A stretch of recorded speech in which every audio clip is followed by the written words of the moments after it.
Module 14.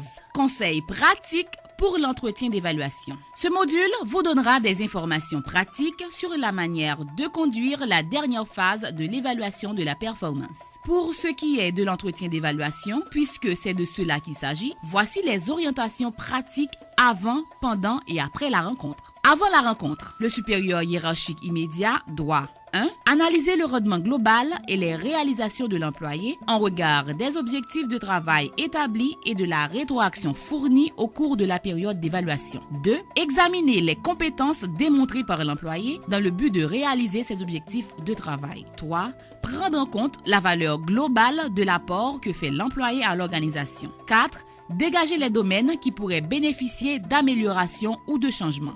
5. Compléter le formulaire individuellement. 6. Convoquer l'employé pour l'entretien d'évaluation. L'employé doit 1. Avoir en main sa description de tâche. 2. Effectuer son auto-évaluation au regard des objectifs de travail établis et de la rétroaction fournie au cours de la période d'évaluation. 3. Compléter le formulaire individuellement. 4. Se poser les questions suivantes. Qu'est-ce qui s'est bien passé et qu'est-ce qui a moins bien réussi? Qu'est-ce qui aurait pu être mieux fait ou fait différemment? Quelles sont mes forces et mes faiblesses? Comment l'organisation ou le supérieur hiérarchique peut-il m'aider à améliorer mon rendement ou mes compétences? Au cours de la rencontre, le supérieur hiérarchique immédiat doit 1. Poser des questions directes et bien écouter les réponses.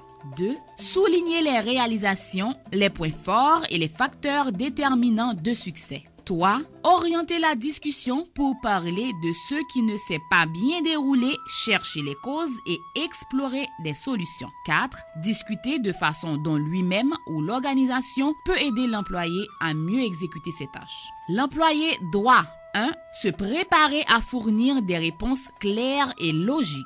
2. Parler de ses réalisations et faire valoir sa contribution. 3. Parler des problèmes, des causes et des moyens de corriger la situation. Il ne faut pas oublier de choisir un cadre propice à la discussion et éviter les interruptions. D'allouer suffisamment de temps à la tenue de la rencontre. Que la communication doit être franche et honnête. Que l'écoute active, que la rétroaction constructive, que le respect mutuel et qu'une volonté d'apprendre sont absolument nécessaires à un échange favorable sur le rendement. À la fin de la rencontre, le supérieur hiérarchique immédiat et l'employé doivent 1. Rédiger le rapport d'évaluation. 2. Discuter des activités de suivi dont il a été convenu en relation avec le travail à effectuer au cours de l'année suivante.